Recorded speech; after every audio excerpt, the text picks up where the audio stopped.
will discuss about hypokalemia. The normal potassium level is between 4.5 to 5.5 milliequivalent per liter. Whenever the level is less than 4 milliequivalent per liter, then it is called hypokalemia, that is low potassium level. Now, what are the possible losses? One is your GI loss can be there. Then is your urinary loss can be there. And then there is intracellular shift of potassium. Intracellular potassium shift, right? In GI losses, we can have vomiting, we can have diarrhea, and we can have gastric aspirates. In urinary losses, if there is prolonged use of diuretics, one is that when there is renal tubular acidosis, then it can be there. And when there is hyperaldosteronism, or when the patient is on the steroids again, then there is urinary losses of potassium.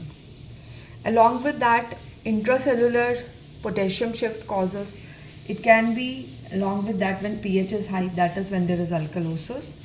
When we are giving the therapy with the beta agonist, when patient is on insulin, in diabetic ketoacidosis, in protein energy malnutrition, right?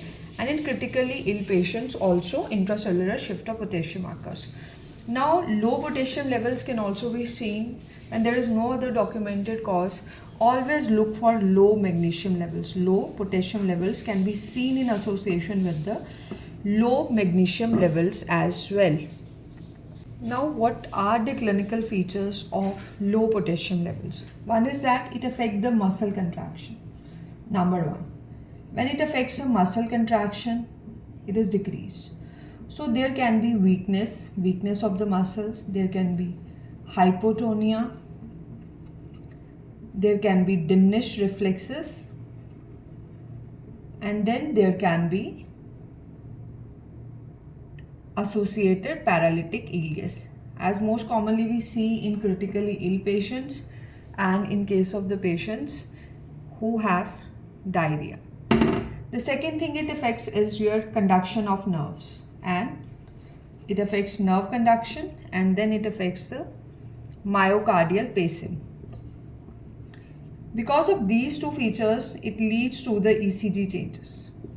The ECG changes that occurs on hypokalemia. Now, what are the ECG changes? What are the ECG changes? Importance is ki what are the ECG changes that occurs? First thing is that there is prominence of U wave. U wave is prominent. After U wave is prominent, then there is corrected QT interval, right? Corrected QT interval which is more than 0.425 seconds. Then there is T wave inversion. T wave inversion. Then there is flattening or depression of ST segment. And then there is prolonged PR interval. PR interval is prolonged, right? There can be block, sinoatrial block can be there, ventricularly, extrasystole can be there, right? Mostly what happens, ECG changes starts appearing whenever the potassium level falls below 2.5 milliequivalent per liter. Another thing is, what is the effect of low potassium levels on kidney? It can cause hypokalemic nephropathy. It can cause hypokalemic nephropathy. And even at low levels, it can also cause respiratory paralysis. It can also cause respiratory paralysis. How to manage a case of hypokalemia? You have to find out what is the underlying cause, and you have to, first step is you have to find out the cause and you have to treat or rectify underlying cause, right? Now, there are three options available to you. One is that you can, as soon as the potassium starts falling, you can start with the oral potassium supplements or injectable KCl. And in third condition, when the level is less than 2.5 milliequivalent per liter, one thing is that, right? The treatment is to be started when the level is less than 2.5 milliequivalent per liter.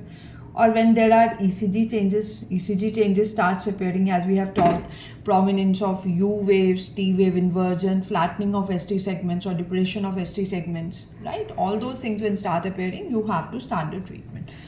The third thing is that when the patient is showing the symptoms, muscle weakness, there is diminished reflexes, there is paralytic alias, in all those conditions you need to start the treatment.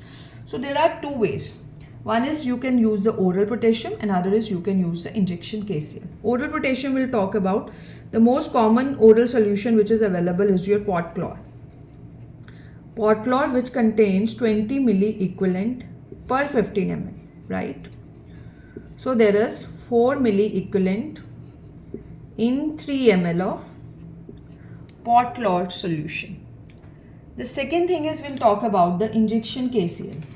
Injection KCl is 10% of injection KCl, and what it contains, 1 ml is equivalent to 2 milli equivalent, right? Now what should be the concentration of potassium in IV fluids? It should never exceed more than 60 milli equivalent per liter, right? It should never exceed more than 60 milli equivalent per liter. That is a practical point that you need to consider, right? Now we'll talk what is the treatment when the level is less than 2.5 milli equivalent per liter, ECG changes or symptoms are there. What we have to do, we have to make the stock solution, right? We have to make the stock solution. Now what is the stock solution? We have to make a stock solution of 100 ml. How we'll make it? We'll take 90 ml of NS plus 10 ml of KCl. And which KCl? 10% of KCl, in which we have 1 ml is equivalent to 2 milli equivalent, right? Now what is the rate at which we have to give this? We have to give it at the rate of 1.5 ml per kg body weight of the person per hour. If we'll give at this rate, it will deliver potassium at the rate of 0.33 milli equivalent per kg of the body weight per hour. Now till what time we have to give this? We have to give this in cases till the ECG changes revert back. Then along with that, if associated magnesium deficiency is there, you have to rectify that, and potassium, depending upon underlying causes of diuretics, prolonged use of diuretics is the cause, you have to use potassium sparing diuretics. Now very important thing, potassium should be administered only once the patient has passed urine. Once the patient has passed urine. Okay, right? Thank you so much. Follow for more such educational videos.